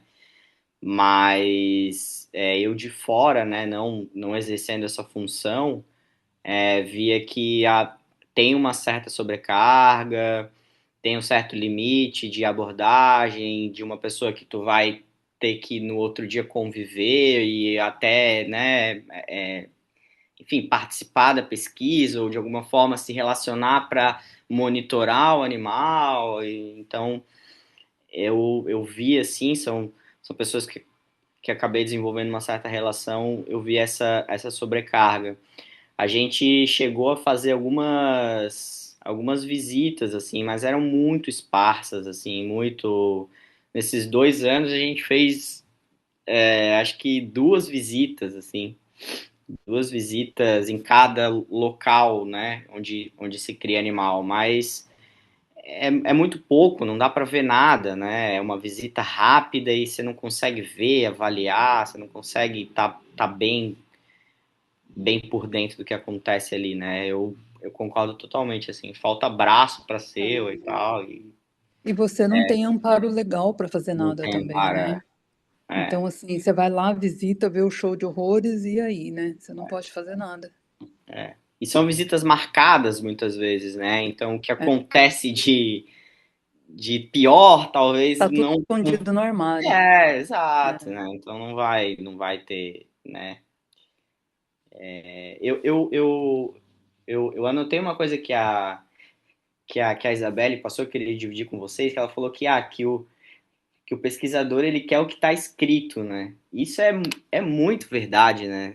Eu participei de um curso que acho que o Conselho passou a exigir, né, uma atualização dos professores, pesquisadores, enfim, né? E foi uma briga danada para que eles participassem primeiro de tudo, né? Uma briga ferrenha, né? Para que eles primeiro aceitassem participar. Mas eu participei de um curso com com eles, né, que teve na UFSC uma vez, e aí me chamou a atenção essa ideia de vale o que está escrito, porque é muito assim, teve uma certa vez que houve uma rejeição de um protocolo por um acúmulo de procedimento, e daí foi argumentado que era por um uso de nado forçado, enfim, alguma situação assim. E aí o pesquisador ele abriu o microfone e ele falou algo do tipo assim, mas o nado forçado, aonde que está proibido, né? Vocês têm que analisar todos os procedimentos que estão escritos. Se nada do que está escrito ali está proibido, então pode fazer, né?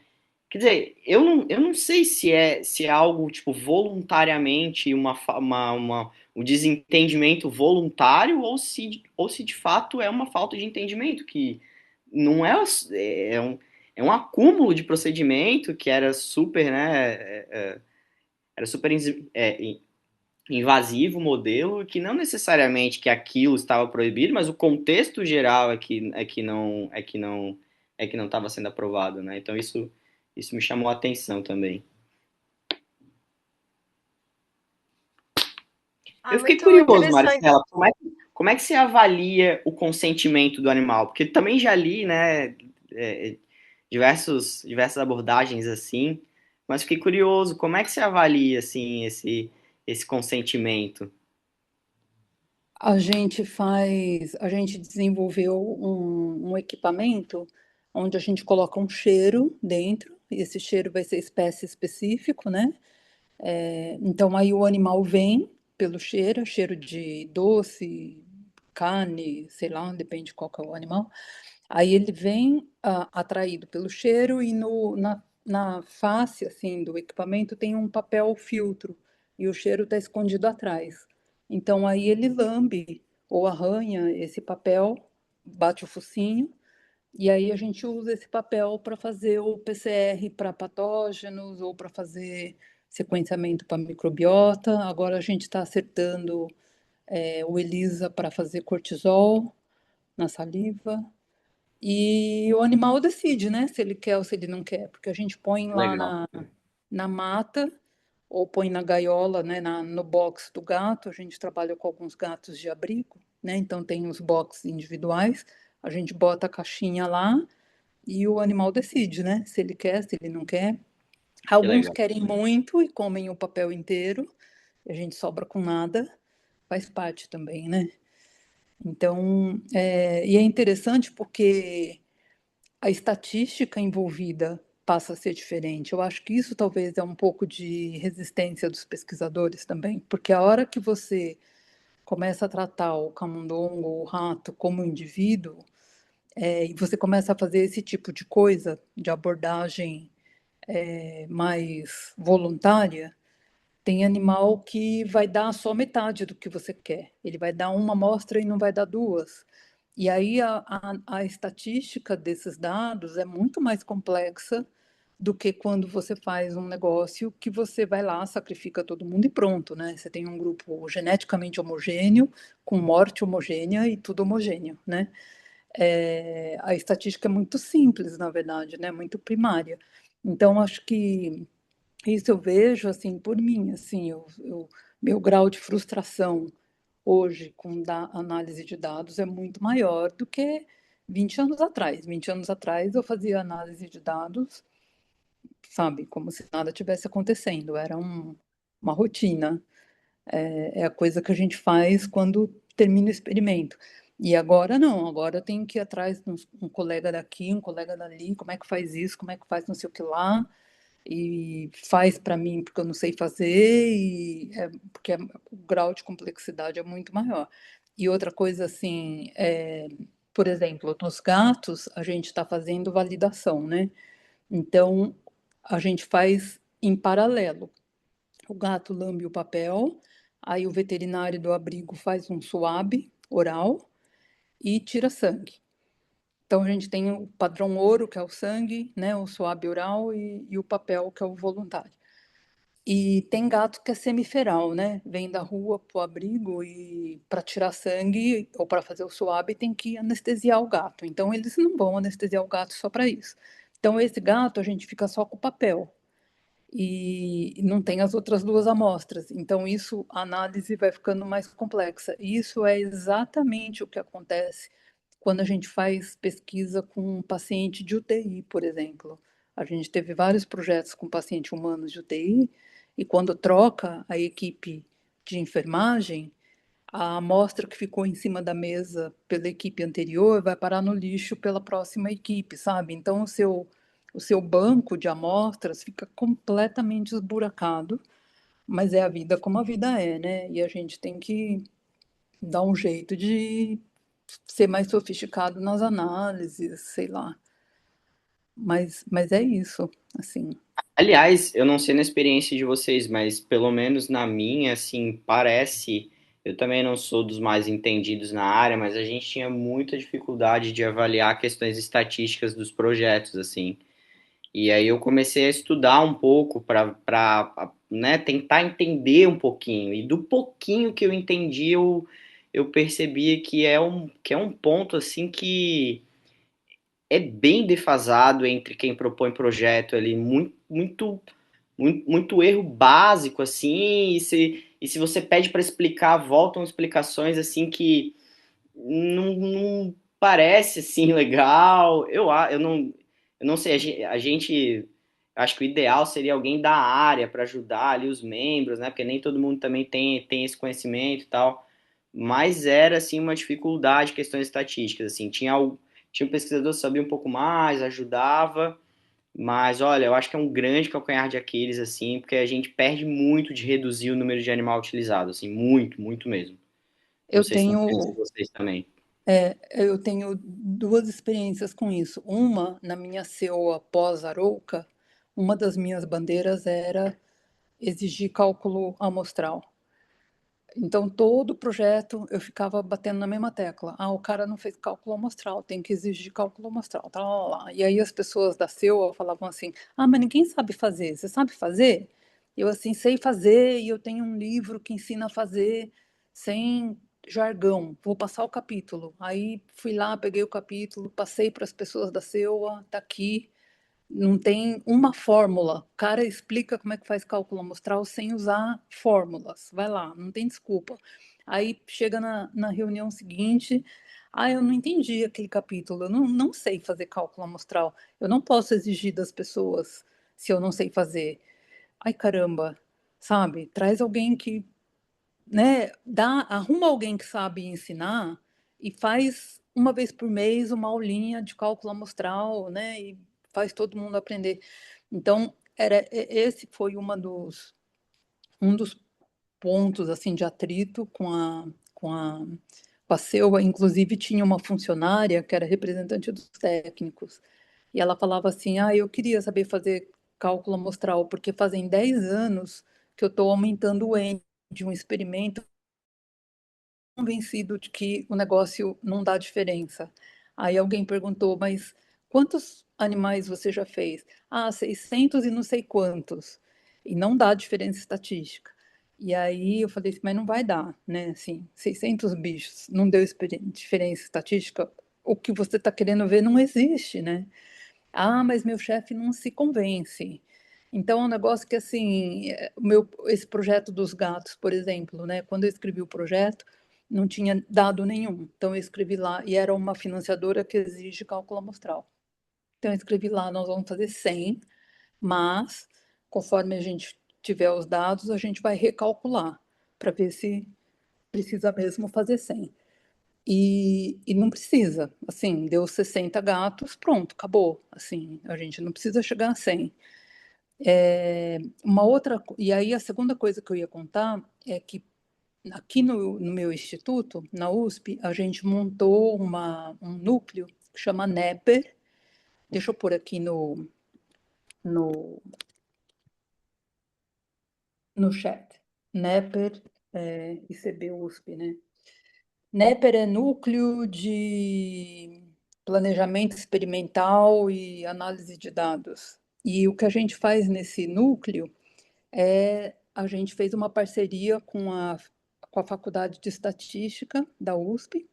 Então, eles arrumam bolsistas do curso de estatística, em geral são alunos do quarto, quinto ano, e aí a gente marca reuniões, os alunos, qualquer pessoa do meu instituto, aluno, professor, tal, marca reunião com esses alunos, em geral alguém do NEPER participa para dar uma tradução biologuês, statiquês, assim, né, porque tem uma certa dificuldade de comunicação, e aí o que eles fazem é ajudar a corrigir o desenho experimental na parte de estatística, para que o aluno, a ideia é que o aluno de pós-graduação comece, antes de começar o projeto, já tenha o negócio todo delineado, o projeto inteiro delineado, inclusive as análises, né, para fazer as análises corretas, com as perguntas corretas e tal.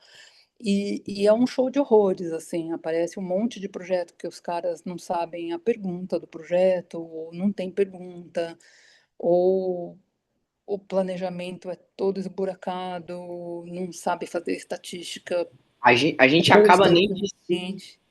a gente acaba nem discutindo, às vezes, questões éticas muito profundas, né? A gente está um passo atrás ainda, né? Muito atrás, é muito De, atrás. né, de uma É, escrita de uma pergunta, de uma análise é, estatística, né? Eu tinha muito essa impressão, assim, pô, nas reuniões, em geral, a gente às vezes passava, sei lá, 30 projetos, o que é o que era outro gargalo, né? Porque uma reunião de 4 horas, uma vez por mês, como é que você vai discutir, né? Sei lá, projeto por projeto, a gente passava, questões éticas e tal, então a gente não conseguia, né? Muitas vezes tinha mais reuniões extras para dar conta, então era uma coisa meio que, né, relato, alguém tem uma coisa para dizer, não tem para dizer, já vai, então, mas é isso, a gente não consegue nem, assim, isso foi um pouco a minha frustração da participação, porque eu imaginei que se discutisse mais questões éticas, e eu acho que é muito pouco, assim, a gente fica no raso do raso, questões estatísticas, questões, sei lá, de uma pergunta, né? enfim, eu achei que seria diferente, assim, foi uma certa frustração. Eu acho que as questões éticas são muito complexas para o grau que a gente está, assim. A gente está numa coisa muito mais simplória, que é não conseguir desenhar o negócio direito. Mas você sabe, Eduardo, assim, eu já tive essa conversa mais ou menos com a Karen, assim, é, às vezes para você acertar uma coisa, você tem que mirar em outra, sabe? Então, assim, eu não tenho problema nenhum em apertar as exigências de planejamento experimental e estatística pela SEUA, se isso resulta em menos animal, menos experimentação, em modelo mais validado, rejeição a modelo bullshit, sabe?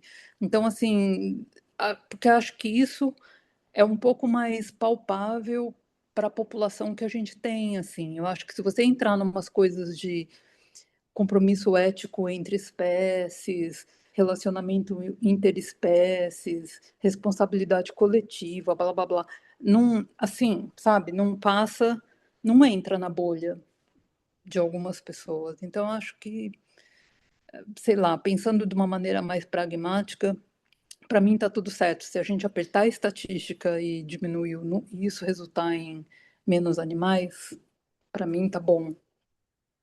Assim, não, E o não ficaria refinamento frustrado, também, sabe? né? Hã? E mexer no refinamento também, né? Tipo, É, insistir ali é, nas coisas do refinamento, porque igual é, uma conversa que a gente teve, né, Maristela, que quando a gente fica olhando os checklists lá do Conceia e tal, eu geralmente eu não olho para isso com o mesmo olhar que eu olho para outras coisas, assim. Eu sou geralmente super crítica, não sei o quê, vou atrás, escrevo e tal. Na hora que chega o checklist, eu meio que eu sinto que eu não tenho nada o que fazer, assim, sabe? Tipo, o que que eu posso fazer? O que que dá para discutir aqui? Não dá para discutir. Mas, conversando com a Maristela, ela me fez perceber que esse tipo de coisa é muito importante também, porque é, é alguma coisa que dificulta.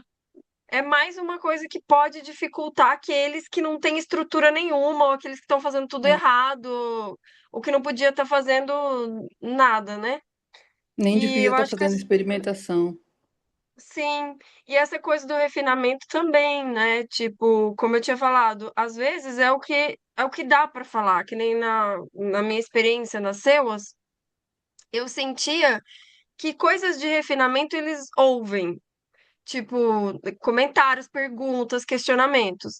Mas coisas éticas, geralmente não. Não tem nem como introduzir uma questão assim. E uma coisa que eu estava pensando também enquanto vocês estavam falando, vocês três não participaram nunca como Sociedade Protetora dos Animais, né? A Maristela agora no Conceia, mas na CEUA não. O Edu também não. E a Isabelle também não. E eu tava na CEUA com a Isabelle e ela falando aqui, eu lembrando. Eu acho que uma coisa que ajuda muito é ter uma pessoa que não é da Sociedade Protetora dos Animais, mas que é mais próxima, que se importa mais, porque a pessoa encoraja a pessoa da Sociedade Protetora dos Animais a falar mais, né? A pessoa consegue mais, assim. E eu acho que às vezes tem veterinários, tem membros da SEUA que gostariam de ser mais críticos, mas como ele é colega, como a pessoa é colega das outras todas ali, ela fica meio de mãos atadas. E com o SPA levantando questões, a outra pessoa. Não sei se está fazendo sentido o que eu estou falando, mas a outra pessoa pode aproveitar. Tipo assim, que nem eu com a Isabelle, por exemplo, né? Quando a Isabelle estava presente na reunião, eu me sentia muito mais tranquila. Tipo assim, às vezes podia ser eu que ia trazer aquela questão, né? Talvez seria demais, assim, a Isabelle trazer uma questão, sei lá, ética, né? Mas eu trazendo, eu sabia que eu ia conseguir pelo menos uma pessoa para me ouvir, sabe? Então, acho que esse trabalho coordenado é muito importante. Até eu sempre falo assim, pessoas que podem participar de SEUA, que nem eu, sou veterinária. Eu posso participar de SEUA como veterinária. É melhor, sempre que possível, eu participar como veterinária do que como SPA, para deixar a vaga de SPA para uma pessoa que não tem como participar de outra forma, e para a gente ter também essa. E também a gente já comentou sobre isso, que quando a gente participa não como SPA, a gente percebe que é diferente o tratamento. Então, acho que essa coisa de ter alguém, né, Edu? Acho que você nasceu, tinha a Luciana, né, também, não sei se tinha outras pessoas, mas isso faz toda a Sim. diferença, ter algum aliado ali na CEUA, sabe? Isso faz muita diferença. Eu não participei de outras CEUs para fazer assim uma comparação, né? Mas assim, talvez diferentes formações de CEUA da UFSC, dá para fazer um pouco essa comparação, até pelo que os meus colegas falavam, assim, né? Lá no início, é um isolamento. Talvez o Daniel também, né, viveu isso, um isolamento profundo de quem, né, fazia essa função SPA ali, né? E até, né, com deboche, ironia, enfim, várias situações que, né, todos vocês possivelmente já passaram também. É, no tempo que eu tive, assim, a gente tinha uma comissão ouvindo as pessoas falarem que era bastante avançada nesse ponto. A gente tinha bastante gente aberta a discussões, principalmente os RTs, né? Volto a falar, eram pessoas que encabeçavam muito e, de alguma forma, havia um certo respeito dos pesquisadores, assim, né? Mas tinha um grupo que está até hoje na CEUA, né? Em maioria RT que, né, tem opiniões parecidas, é aberto a discussões, sugeria situações, e eu concordo totalmente.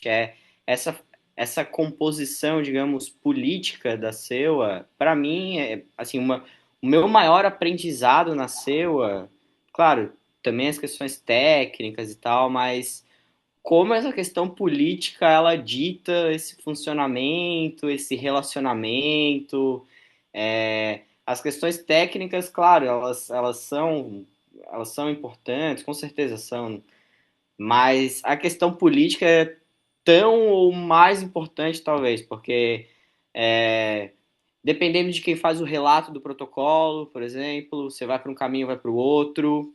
Dependendo das palavras que você usa, você vai para um caminho, vai para o outro. Eu, por exemplo, aprendi, né, na prática, eu comecei no início eu tinha pareceres muito, assim, que pareciam contestar, bater de frente, eu não era muito bem aceito. Eu acho que vários pesquisadores não aceitam bem discutir algumas situações. Talvez por eu também não compor o mundo acadêmico, talvez era uma certa afronta, né, a mais. E eu tinha um pouco de dificuldade com isso também, né, precisava de um amadurecimento emocional para lidar com certas coisas também. Então, eu acho que essas situações políticas elas fazem muita diferença. Quem faz o relato, quem é escalado para relatar, na nossa CEU, por exemplo, tem uma pessoa responsável por designar, né, quem vai relatar os projetos. Se é alguém que não está nem aí, relata de um jeito, se é alguém que está mais, relata de outro.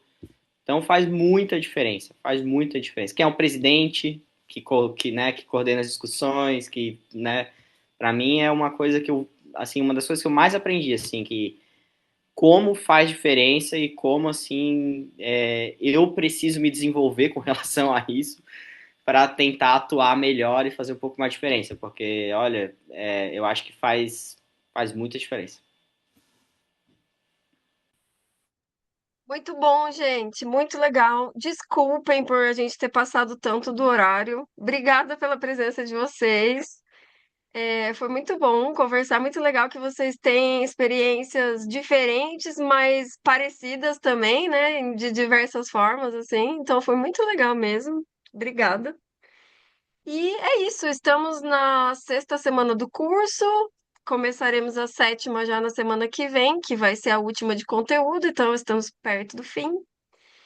E muito obrigada pela participação de vocês, tanto aqui na roda quanto ajudando sempre. Vocês três sempre me ajudam quando eu peço, são parceiros. Então é isso, gente. Obrigada. Se vocês quiserem fazer alguma consideração final, pessoal que está aqui presente, obrigado também. Só agradecer o convite e quando precisar, estamos aí. Agradecer o convite, prazer conhecer vocês também, os nossos amigos morais que a gente vai conhecendo aí, espalhados por aí. E obrigado, né, amiga, pela moral de sempre aí. Tamo junto. Obrigada, pessoal. Obrigada, Karen, pelo convite. Não só pelo convite, mas por manter o curso acontecendo, né? Faz tanto tempo já que esse curso acontece e acho que a Karen é a força motriz, assim, né? Por trás desse curso. E acho que faz muita diferença. Eu acho que Ô, Karen, eu acho que tem que trazer, em um dos módulos, tem que trazer um professor de teatro, sabe? Pra um cara para ensinar uns truques, assim, como é que você chega lá na selva botando para quebrar, levando porrada e não achar ruim, assim. Aquilo ali são só apenas negócios, não é nada pessoal, né? Gostei da Eu conheço ideia. um professor de teatro, eu conheço um professor de teatro que é bom para isso, para dar Ótima umas ideia. dicas de como levar porradas e não perder a compostura. Então tá bom, gente. Boa noite. Semana que Bom vem estaremos feriado. aqui. Bom feriado. Semana que vem estaremos aqui com a Luciana Honorato, a Tânia. Eu sempre lembro, eu esqueço o sobrenome da Tânia, Isabelle. Tânia Zaverucha. Zaverucha. Zaverucci. E quem que é a terceira pessoa? E a Gabriele, que é coordenadora de SEUA também. Então, nos vemos na semana que vem, na quinta-feira. Dessa vez não foi na quinta, porque vai ser feriado. E é isso. Bom feriado, pessoal. Bom descanso. Estudem bastante para terminar o curso. Tchau, gente.